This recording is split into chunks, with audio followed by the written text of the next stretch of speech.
আমি গাড়ি নিয়ে ক্যাম্পাসে চলে গেলাম। সানগ্লাসটা চোখে পড়লাম, পুরো তামিলের হিরোর মতো করে গাড়ি থেকে নামলাম। আমাকে গাড়ি থেকে নামতে দেখে সবাই অবাক হয়ে যায়, এত দামি গাড়ি। আমি যেতেই সাদিয়া ওর লোকগুলোকে আমাকে দেখিয়ে বলল, যাও, ওই ফালতু ছেলেটাকেই মারতে হবে। ছেলেগুলো আয়াসের দিকে এগিয়ে আসতে লাগলো। আয়াস সানগ্লাসটা খুলল। ওদের দলনেতা আয়াসকে দেখে বলে উঠল, আপনি এখানে? আয়াস বলল, তোরা এখানে কেন? ওদের মধ্যে বস বলে উঠল, না মানে হয়েছে কি বস, আপনাকে মারার জন্য ওই মেয়েটা আমাদের ভাড়া করে এনেছিল বস। কিন্তু বিশ্বাস করুন বস, আমরা জানতাম না এটা আপনি। সাদিয়া ছেলেগুলোকে ডাকলো আর জিজ্ঞেস করলো, মারছো না কেন? দাঁড়িয়ে আছো কেন এখনো? ওদের দলনেতা বলল, আপনি জানেন আপনি কাকে মারার জন্য আমাদের এনেছেন? আপনি জানেন ওনার পরিচয় কি, কে ওনার বাবা? ওই ছেলেগুলোর বস বলল, আপু, ওনার বাবা হলো এই শহরের একজন মন্ত্রী। ওনার বাবার অনেক ক্ষমতা, আর আমরা হলাম ওনার বাবার ছেলা। আর আপনি আমাদেরকেও ভাড়া করে এনেছেন আমাদের বসের ছেলেকে মারার জন্য।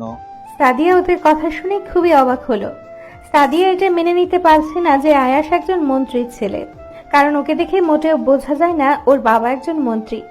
আসলে আয়াস খুব সাধারণ জীবনযাপন করতেই বেশি পছন্দ করে। আর আয়াস বাইরে কাউকে কখনো বলে না ওর বাবা একজন মন্ত্রী, কারণ ও সব সময় চায় লোকজন আয়াসকে ওর নিজের পরিচয়ে জানুক, ওর বাবার পরিচয়ে নয়। আয়াস ভার্সিটিতে আসার পর প্রিন্সিপালকে বলেছিল যে ওর বাবা যে একজন মন্ত্রী এই কথা যেন সে ছাড়া আর কেউই না জানে। কিন্তু আজ এই সাদিয়া নামের মেয়েটার জন্য সত্যিটা বলতে বাধ্য হলো। আয়াস কখনোই তার বাবার গাড়িতে হাত দিত না। ওর একটা পুরাতন মোটরসাইকেল ছিল, ওটাই সব সময় চালায়। কিন্তু আজ সাদিয়া নামের এই মেয়েটির জন্য আয়াসকে ভার্সিটিতে বড় গাড়ি নিয়ে আসতে হলো। আজ ওর অনিচ্ছা সত্ত্বেও ওকে ওর ক্ষমতার প্রমাণ দিতে হলো। আয়াস সাদিয়ার দিকে এগিয়ে গেল। ওই ছেলেগুলো দৌড়ে এসে আয়াসের পা জড়িয়ে ধরল আর বলল, বস, আমাদের ভুল হয়ে গেছে, আমাদের ক্ষমা করে দিন। আমরা জানতাম না এটা আপনি। যদি জানতাম তাহলে কোনোদিনও আসতাম না। বস, আপনার বাবাকে কিছু বলবেন না দয়া করে। আয়াস বলল, ঠিক আছে, কিছু বলবো না, তোরা এখান থেকে যা। তোদের যেন এই ভার্সিটির আশেপাশে না দেখি, কথাটা মনে থাকে যেন। ছেলেগুলো আয়েশকে সালাম দিয়ে ওখান থেকে দৌড়ে পালিয়ে গেল।